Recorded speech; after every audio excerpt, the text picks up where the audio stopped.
Olá pessoal, bem-vindos a mais um Histórias da Música e hoje a história é a minha.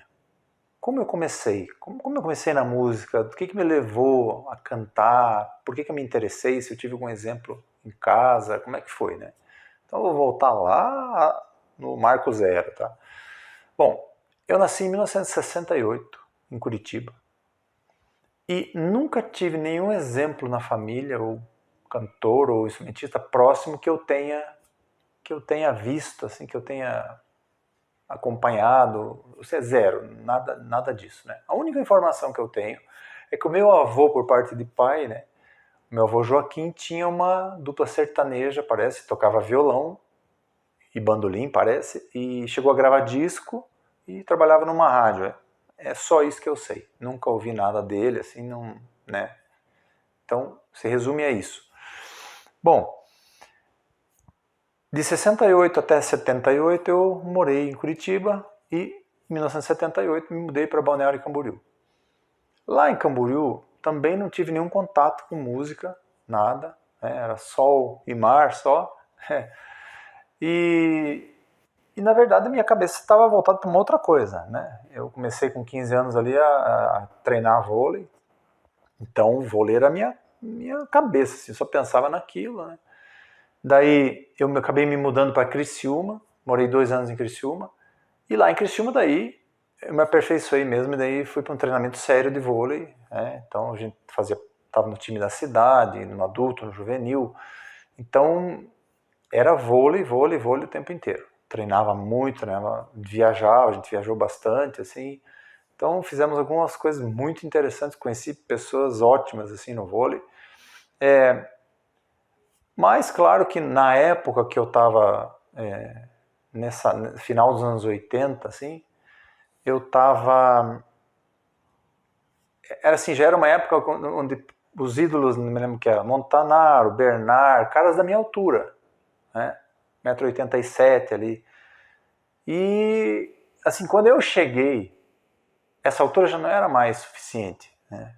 Então, eu me lembro que eu peguei a convocação da seleção catarinense na época, e quando eu cheguei lá na seleção catarinense, basicamente na época era a base da seleção brasileira, o cara mais baixo do time era eu, né? Então, assim, eu jogava de igual para igual com ele, só que o meu desgaste era 3 vezes maior, né? Para acompanhar os caras tão grandes assim. Tinha que saltar muito, então você se desgastava demais, né? E então, o que acontece, né? O joelho vai forçando muito, chegou um momento que ficou complicado, né? E daí eu acabei tendo que voltar de Criciúma, né, para Curitiba. Quando cheguei aqui em Curitiba, acho que eu joguei mais um ano. Me lembro que o time era o time chamava o time do Curitiba mesmo. A gente jogava até com as camisas do futebol, né? Me lembro. E aqui a gente foi campeão paranaense. Não sei se em 1988, se eu não me engano. E daí a animação, campeão paranaense, tá. Daí veio a notícia que o time tinha sido desfeito. A gente não entendeu nada, né? Bom, eu já estava com o joelho ruim, falei, quer saber? Então é hora de operar o joelho e parar de jogar, né? Aí passou essa fase do vôlei, não joguei mais, não treinei mais. E lá quando eu estava com uns 20 anos, mais ou menos, quase com 20 anos, eu olhei assim de repente para um violão que eu tinha ganho da minha mãe com 14 anos e olhei para aquilo e disse, acho que eu vou aprender isso aí. Não sei o que deu na minha cabeça na hora, assim, eu vou aprender. Aí peguei o violão, comecei a arranhar, né? Tentar tocar muito, como diria meu tio, meu falecido tio Louro, por ciminha, assim. Foi aprender por ciminha. E ficava lá me acompanhando e tentando tocar alguma coisa, até que um parente falou assim, tá, mas vai ficar tocando aí e não vai cantar nada? Daí ali que aí, a primeira vez que eu pensei, né, bom, será que... vou tentar, né? Aí me peguei tudo quanto é tipo de música, assim, principalmente as músicas do rock nacional dos anos 80, né? E tentei cantarolar, foi saindo alguma coisa, o pessoal começou, não, tá bom, tá afinado, tá. Falei, bom, que vá, né? Aí comecei a cantar, fui cantando, aí me animei, comprei uma guitarra, fui fazer umas aulinhas ali e tal, melhorar um pouco. Só sei que tudo isso me levou a tocar num barzinho. Nem sei se podia se chamar aquilo de barzinho, mas assim, comecei a tocar lá uma gama enorme, um repertório grande, vasto, assim, tudo quanto é coisa, mas o lugar era difícil, assim, né? Era difícil de tocar lá. Depois eu até posso contar umas histórias das coisas que aconteceram nesse lugar. Mas assim, lógico, como eu não tinha técnica nenhuma, né? A minha voz começou a sofrer mesmo cantando só ali aquele pouco tempo no barzinho ali. E comecei a encontrar dificuldade e tal. E eu me lembro que quando chegou em 1990, teve aquele show dos Três Tenores, né? Passou na TV aberta, Termas de Caracala. E daí, Plácido, Carreiras e Pavarotti, né? E eu me lembro que eu assisti aquilo, assim, meu pai estava junto, assim, eu falei, nossa, pô, nunca podia imaginar que a voz podia chegar nesse nível, né? E aquilo me marcou bastante, assim. Daí, mas continuei, né, no barzinho lá. E eu sei que daí quase um ano depois, assim, o meu pai fazia 50 anos, né? E eu resolvi dar o vinil, comprei um vinil para ele, assim, daquele espetáculo, né? Dos Três Tenores ali. Dentro do vinil tinha um encarte com a letra das áreas. Dei para ele, assim, ele começou a escutar, assim, largou mão, não escutou mais. Daí eu comecei a ouvir, né? Comecei a me interessar. E daí veja o raciocínio, né? Pensei, puxa vida, se eu cantar junto com esses caras aí, tentar cantar em cima da voz deles, vai que melhora a minha voz para cantar no barzinho, né? Olha a ideia. E daí eu comecei a cantarolar ali, né? Tentar cantar aquelas áreas junto ali, vi que eu era tenor também, né? E acabei vendo que eu tinha agudos prontos ali. Pelo menos até um si bemol eu já chegava. Um lá com certeza, um si bemol às vezes. E eu falei, ué, o que eu fazia? Eu imitava o jeito deles cantar, não a voz. Porque eu cantava em cima da voz dos três, né? E eu imitava o que eles estavam fazendo ali, tentando fazer uma coisa parecida, né? Fazendo os agudos com som parecido. E aquilo começou a levar a minha voz para frente e de repente eu conseguia fazer os agudos. Eu falei, ué, nunca sonhei que eu podia fazer isso, né? Daí aquilo foi crescendo, crescendo, crescendo. Chegou um momento que eu falei, não, chega de tocar em barzinho, né? Eu vou pro erudito, não quero... Eu tenho um material aqui, vou... Daí resolvi, né? Pensando assim, o que eu vou fazer? Vou entrar num coral, lá num coral eu vou aprender técnica, né? Suponho eu, né? Aí acabei entrando num coral e achando que lá tinha uma boa técnica, só que não foi o que aconteceu, né? Foi justamente o oposto.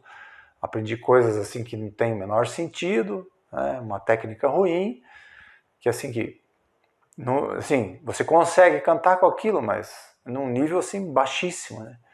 E te dá problema de voz depois. Aí, claro que eu comecei, e lá também tinha um monte de coisa esquisita, assim, que eu não gostava de ver, daí sabe o quê? Foi indo, perdi a paciência com aquilo, falei, vou sair daqui, né? Peguei e fui saí dali, acabei parando no Coral Teatro Guaíra. Aí a coisa já era séria, né? Ensaios pesados, né? Constantes, né? Peças mais difíceis, mais agudas, né? Me lembro que tinha a Missa de Mozart, tinha a Nona Sinfonia de Beethoven lá, tinha a La Boheme também que a gente fez. Então ali já era pesado, né? E exigia da voz bastante. Claro que daí, como eu não tinha técnica, minha técnica era totalmente assim, abre a boca e canta, né? Ficou cada vez mais difícil cantar, não pegava os agudos direito, né? Começou a falhar a voz, falei... Aí comecei a desanimar, assim, né? Fui desanimando, os ensaios também eram pesados, assim, e o que se pagava na época era o que você gastava para ir até o lugar e voltar embora, né? Então, assim, não adianta ficar, né? Aí acabei saindo. Depois de um tempo, eu me lembro até que o governador na época foi lá na Nona Sinfonia, quando foi apresentada, fez um discurso, porque agora vai tudo melhorar, que vamos ajudar, não sei o que. Bom, passou muito tempo, eles encerraram o coral, né? É sempre assim. E daí, bom, eu não estava mais no coro, né? Eu não tinha professor, estava tentando melhorar assim, mas eu comecei a desanimar, falei, não dá. Aí que chega naquela primeira história aqui, no episódio 1, sobre o Lázaro Wenger, eu conto toda aquela história do que aconteceu, de como que eu lá no restaurante e tal, né, que eu acabei daí estudando de verdade. Bom, depois que eu comecei a estudar, né, daí comecei a cantar assim com frequência, né, tava indo tudo bem, estava fazendo meus planos para fazer concurso fora. E daí eu me lembro que chegou um momento assim que eu não sei o que deu na minha cabeça, assim, na época eu tava tinha engordado um pouco assim, né, um pouco não, tinha engordado e daí meti na cabeça que tinha que fazer uma dieta louca para perder peso. Aí peguei, fiz uma dieta extremamente forçada e eu ia fazer natação direto, então eu exagerei assim pra valer, né. E daí, num momento desses, eu comecei a me sentir mal numa manhã e tive uma taquicardia violenta, assim, que me levou até a polícia militar me pegou, assim, colocou na viatura rápido. Eu sei que eu cheguei, assim, quando eu cheguei no hospital evangélico, que era na época, eu cheguei, assim, com o pé já do lado de lá, assim, né? Já estava sentindo que já estava atravessando a porta, assim, né? E eles me atenderam assim na emergência assim e conseguiram reverter a situação por pouco, né? Só que daí meu coração descompensou completamente, assim, né? Perdeu o ritmo e eu tinha que tomar remédio para controlar o batimento. Esse remédio, uma dosagem alta, assim, esses remédios aí faziam mal para mim, pra caramba. Eu tinha um tipo de quase uma alergia, vamos dizer assim, né? Mas tinha que tomar, tinha jeito. Tentei mudar, mas acabei não tinha jeito. E isso me fez muito mal. Começou a dar edema, começou a assim, detonou com qualquer possibilidade de cantar. Né? Eu me lembro que eu ficava com o pescoço inchado, tal, não conseguia fazer mais nada. Assim, o canto acabou para mim ali. Daí aquilo foi um bom tempo, assim, eu fiquei, não conseguia cantar, não conseguia fazer nada, até começar a tirar aquela medicação, demorou um tempão, assim, né? Não sei quantos anos foi ali.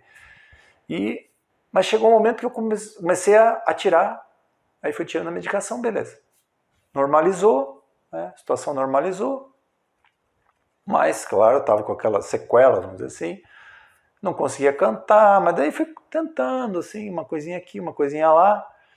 Daí me veio a ideia, assim, já nos anos 2000, né? Eu falei assim, sabe o quê? Eu não posso cantar, tal, mas se eu não quero parar de mexer com música, eu vou começar a dar aula, né? Começar a dar aula de canto e tal. Aí comecei a dar aula. Naquele estado era tão engraçado, porque eu me sentia mal, assim, pra caramba, assim, às vezes eu não tava nem vendo o aluno direito na frente, assim, e aprendi a fingir que tava bem, assim, né? Depois o cara saiu e ia pra cama, né? Daí, eu me lembro que, assim, nas primeiras aulas, eu tinha 1 ou 2 alunos, né, só, e acontecia uma coisa engraçada comigo, assim, que vinha uma coisa na cabeça, como se falasse assim, ó, faz isso aqui, faz aquilo ali. Eu, tá bom, né? E fazia. E aquilo começou a dar resultado. E eu não entendia como é que aquilo vinha assim para mim, né? E eu falei, nossa, parece que eu levo jeito para esse negócio, né? E daí começou a dar resultados, os alunos começaram a, né? Assim, mas com pouca base que eu tinha, assim, não pouca base, mas já sabia da técnica, assim, mas não a fundo, né? Era o começo. E daí, mas assim, começou a dar resultado com os alunos, eu pensei, nossa, legal, né? Vou tocar em frente. Comecei a dar aula, assim, mas eu mesmo não cantava, né? Não conseguia. Só que daí, com as aulas, a voz começou a aparecer de volta. Tímida, assim, né? Bem limitada, mas apareceu. E sei que chegou um momento que eu já estava cantarolando algumas coisas e chegou até aí num patamar maior que eu já conseguia cantar uma canção napolitana. Eu falei, opa, tá bom demais, né? Para quem achava que nem ia cantar mais. Daí comecei a cantar, sei que chegou num nível que eu já podia ser contratado para cantar. Eu me lembro que daí fui contratado uma vez para cantar no Clube Curitibano, aqui em Curitiba, né? e eu tava cantando, acho que o Sole Mio, e de repente meu coração fez... Opa! Deu uma descompassada violenta, assim, sabe? Deu uma tonteada, assim, no palco, assim. Falei, opa! Falei, vou embarcar, né? Falei, bom, se é pra morrer, então que vai morrer cantando Sole Mio, então, né? E continuei, não vou parar, não. Aí continuei cantando, e aquilo, o coração todo louco, assim, né? E eu falei, nossa senhora, o que tá havendo, né? Daí parei, consegui chegar no final, parei de cantar assim, fiquei estranho, aquilo não parava, não parava, não parava. Aí comecei a investigar, aí tem uns médicos que é brincadeira, né? O cara chegar pra mim e falar, você tá nervoso, toma um ansiolítico aqui. Eu falei, nervoso nada, cara, tem alguma coisa errada, né? Nervoso porcaria nenhuma, né? Não vai me afetar desse jeito, qual é o problema? Tem alguma coisa física aí. Não, toma isso aqui, vai ficar calmo. Eu falei, não precisa ficar calmo, pomba. Não sou nervoso. E daí eu falei, não é físico, pô. Não vem com essa história de ansiolítico, não sei o quê. Não sou assim, não. Né? E daí não achava. E um dia eu tava com dor no pescoço, até comentei com o médico, o cara falou assim, vamos fazer uma ecografia, dar uma olhada. Bom, aí o que aconteceu? Apareceu, o cara falou, você tá com um nódulo na tireoide. 2 nódulos. Falei, opa, vamos ter que investigar isso aí. Aí fui lá, fiz uma pancada de exame, enfia agulha aqui, para lá, examina, vê o que é. Aí o médico me falou, complicou, né? Complicou porque o resultado não foi bom, então você tem aí, são 2 tumores, né? Um deles é mais sério, assim, e a gente vai ter que fazer uma cirurgia aí, porque o resultado é bem ruim, provavelmente é tumor maligno, né, que você tem. Daí eu falei, ele falou, eu sugiro que você tire metade da tireoide, na parte que está mais afetada, e daí a gente manda para análise e vê o que é, se é mesmo maligno e tal. Eu falei, tá, mas se for maligno? Bom, daí você tem que fazer uma nova cirurgia e retirar o resto. Eu falei, não, senhor, de jeito nenhum. 2 cirurgias, falando, não, pode tirar tudo. Ele falou, não, mas você tem que pensar, é uma decisão, né, séria. Eu falei, tá bom, já pensei, marca aí a cirurgia, vamos tirar fora. Aí ele falou, não, tá bom, né, você quer? Aí fui para a cirurgia, foi feita a retirada total da tireoide, daí vem aquela história toda, né, tratamento radioativo depois, assim, é uma complicação. E daí os 3 anos, assim, depois dessa cirurgia, você tem que ficar com o hormônio muito alto, assim, e assim, a qualidade de vida vai a 0, assim, né? Daí ficou muito complicado. Aí mesmo que aí a voz acabou. Aí não tinha condição nenhuma de cantar, era impossível. E daí eu fiquei juntando tudo, acho que dá uns 8 anos que eu fiquei sem cantar ao vivo em qualquer lugar. E só pensando na voz. O que aconteceu nesse tempo? Como eu não tinha resistência física, não tinha nada, assim, fiquei a 0 mesmo, lá embaixo, né? E eu pensava muito na voz, ficava pensando na técnica, pensando, não podia executar, mas ficava pensando, né? E assim, dava aula do meu jeito que eu conseguia dar aula, assim, mal e porcamente, né? Falando pouco e tal. Mas consegui manter as aulas, e daí eu fui vendo que eu conseguia fazer algumas coisas já. Mas assim, como não tinha resistência física, o que isso acarretou para mim? Eu acabei tendo que aprender na marra como que se canta sem esforço. Eu tive que entender a técnica a fundo, de qualquer maneira, porque eu queria cantar. E eu não tinha força para cantar. Daí eu pensei, bom, ou eu entendo como é que faz isso quase sem esforço, ou não vou conseguir fazer nada.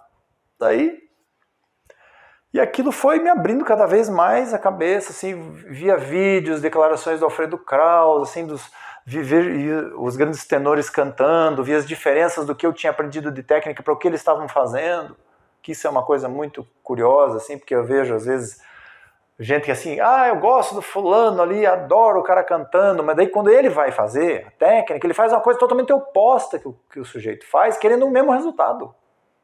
Não tem como, né? Então, fui aprendendo, fui assim, e fui obrigado mesmo a entender como é que se cantava sem esforço. E como é que podia criar uma maneira de você cantar, né, dentro da técnica, porque eu não inventei a técnica, óbvio, né, a técnica italiana. Eu tentei entender ela ao máximo possível, né? E ensinar da minha maneira, do meu jeito, né? Então, isso acabou dando um resultado que me levou aí, assim, a num crescente de voz. A voz começou a crescer, melhorar.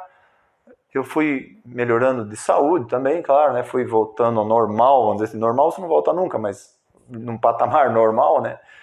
Com algumas limitações assim, mas graças à técnica eu comecei a conseguir cantar. Isso foi crescendo, crescendo, crescendo, crescendo, e de repente eu vi a minha voz decolando, com todos os problemas. Daí eu falei, opa, esse é o caminho mesmo, né? Esse é o caminho correto. Mas como é que eu consigo cantar agora, né? E daí eu sei que isso eu acabo vendo hoje, por exemplo, pessoas que não têm nenhum problema de saúde, que não passaram por nenhum problema, que têm a saúde perfeita, por exemplo, e quando vão cantar, cantam mal. Às vezes cantam pior que eu, porque não tem técnica, a técnica deficiente, eu fico preso assim, numa técnica. Às vezes o cara tá vendo que o grande cantor não faz aquilo ali, mas ele fica naquilo ali, porque ele fica preso àquilo, porque às vezes pegou um professor lá que o cara acha que é o Deus ou a deusa do pedaço, sabe? Meu Deus, a fulana sabe tudo, ela não erra, que nem eu já vi a pessoa falar, fulana não erra. Fulana não erra, sabe? Você tem que ver, se gravar, ver o que está acontecendo. Então, o que me levou a cantar, né, foi uma coisa totalmente assim, ao acaso. Um começo que não pensava nisso de jeito nenhum. Uma coisa boba, assim. E o que me levou a dar aula de canto foi a minha própria limitação, os problemas que eu tive, né, de saúde e tal, que não podia mais cantar no nível que eu queria, então, mas eu não queria abandonar também, né? E aí vou dar aula de canto, quem sabe lá na frente um dia eu consiga. E foi o que aconteceu, né?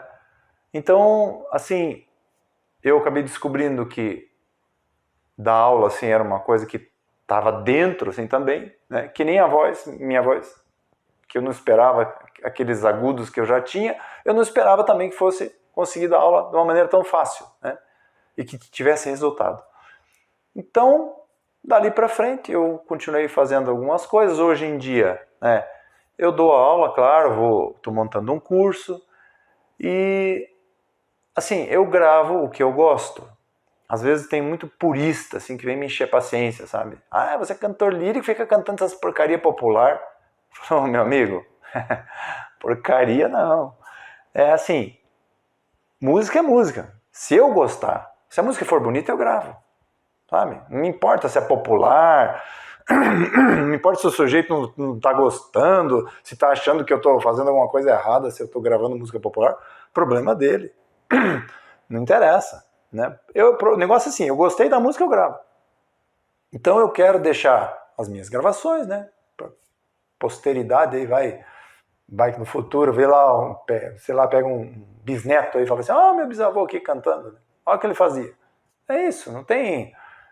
me lembro que até teve um tenor, era Julián Gayar, que ele falou que na época dele não tinha como gravar, né? Não tinha como gravar nada. E ele falou assim, o que eu vou deixar, né, para o futuro? Nada. Um pintor vai lá e pinta o seu quadro e deixa para sempre. Minha voz chega aqui, eu cantei, ela acabou. Ninguém vai saber o que eu fazia, ninguém vai saber como é que era a minha voz. Então, hoje em dia, né, por sorte, a gente tem total possibilidade de gravar e deixar o nosso trabalho aí. Né? E é isso. E uma coisa que eu sempre prezo, gosto, tanto em mim e gostaria que tivesse nos outros também, é a simplicidade. Né?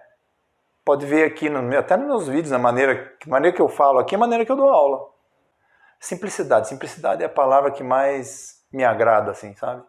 E se não tiver essa simplicidade, na música você acaba fazendo uma outra coisa, né? Você acaba, em vez de cantar para a música, você canta para você mesmo, né? Às vezes, a maioria das vezes, o cara canta, eu me amo, sabe? A voz vai para os outros, sabe? E cantar, são os outros que vão te ouvir. Você não pode segurar a música com você, né? A voz com você. Você tem que entregar para os outros. E você mostra para o mundo quem você é, né? Se expõe totalmente. Se agradar, ótimo, né? Esse é o objetivo. Simplicidade sempre. Tá bom? Até a próxima.